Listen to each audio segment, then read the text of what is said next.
Getting steamy with Ty Herndon, Kicks 105.5. A good morning to you.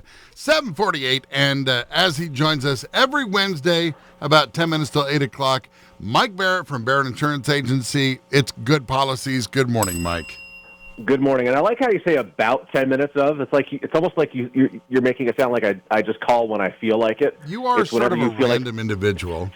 No, it's when you feel like putting me on the air. That's the roundabout portion. So I'm not going to argue with you. And you'll be like, call me back in 2 minutes. You're my only friend, so I just let's keep things peaceful. Can't we all just get along? Indeed, indeed. So I actually have something interesting, and you know a little bit about this, but let's talk about this. So my wife is disabled, and she's had a license for 20 years or whatever. And she had requested to get handicapped placards. Say that 5 times fast. And so she had gotten her doctors to write out medical stuff, sent it to DMV, and in return, we got handicapped placards and a letter that says, according to what we're reading from your doctors, you're unfit to drive a car. We are now taking your license.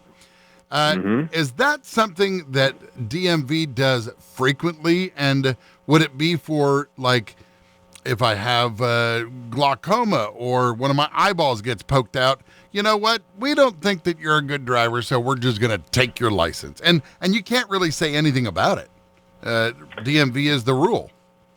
Yeah, they kind of are the authority. And truth be told, when it comes to DMV authority and actions, I have really little to no knowledge, just because their decisions are all in them. So I wish I could provide some more insight, but I will tell you that based on where my industry, I know that is not at all uncommon. So it does happen. So really, she was just expecting a handicap plate. Now, it's not like she drives. She hasn't literally driven in like 2-3 years.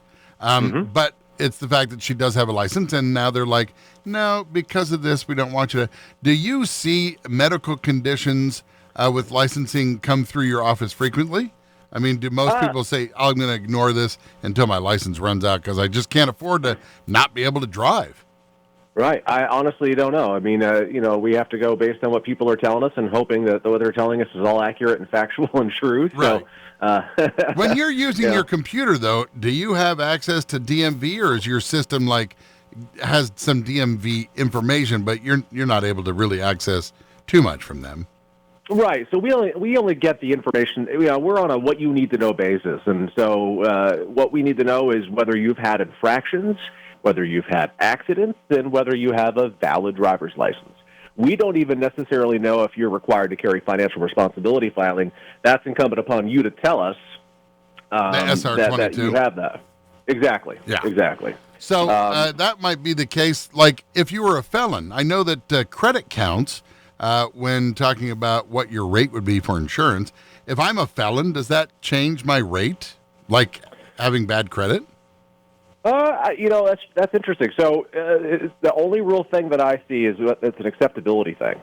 So companies do, not all, but most, have questions of have you been convicted of a crime in the past 5 years?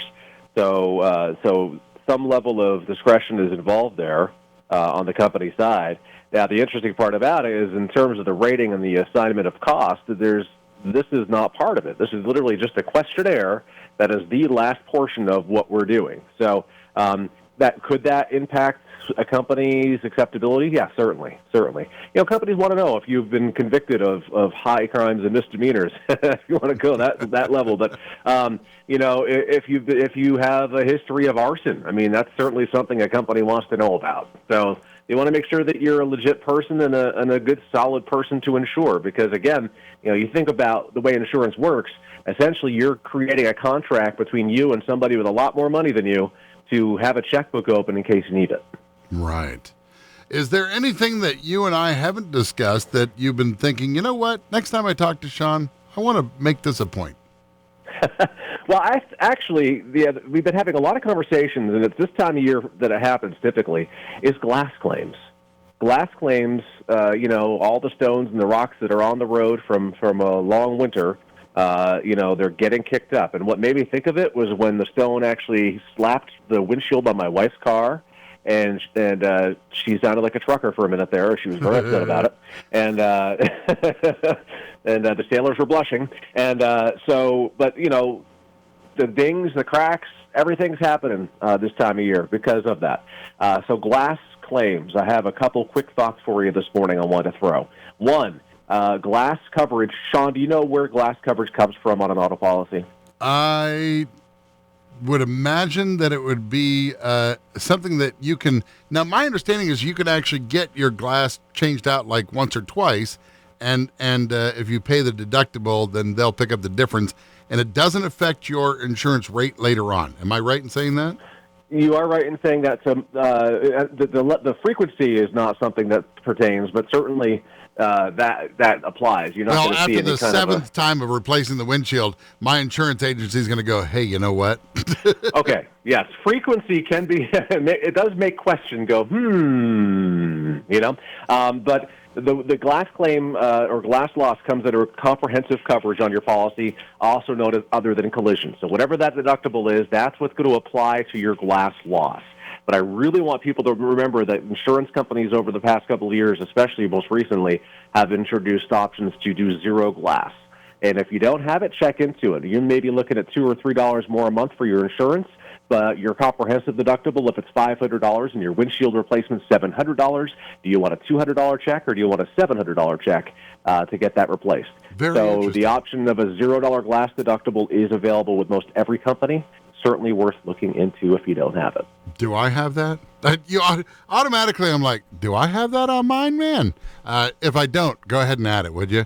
And give yourself a little something special. Something? Yeah. Yeah. Let's thank you. You sound like Randy Quaid in Christmas Vacation. Clark, get yourself something special to you for Christmas.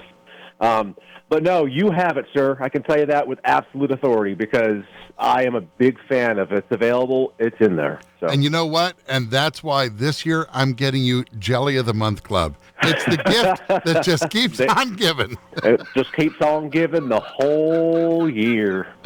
Mike Barrett, Barrett Insurance Agency, downtown St. Johnsbury. Guess I can't buy that pool. Shut up. If you'd like to talk to Mike, you can call him by calling 748-5224 is our phone number. We're on Portland Street in St. Johnsbury. You can find us online, thebarrettagency.com, Google, Facebook, and YouTube. Just look for Barrett Insurance Agency. You realize that me and one Polynesian woman down the street are the only two people that understood what you were just doing. Mele Kalikimaka. That's Merry Christmas in Hawaii. It's the scene of Chevy Chase, Clark Griswold, envisioning his pool. Oh, so. Yeah. That's right. That's right. I don't know why I'm in a Christmas mood here. Obviously so. Sunny. Well, feel free to give me a holiday discount, and I'll talk to you later. Have a good day. Bye.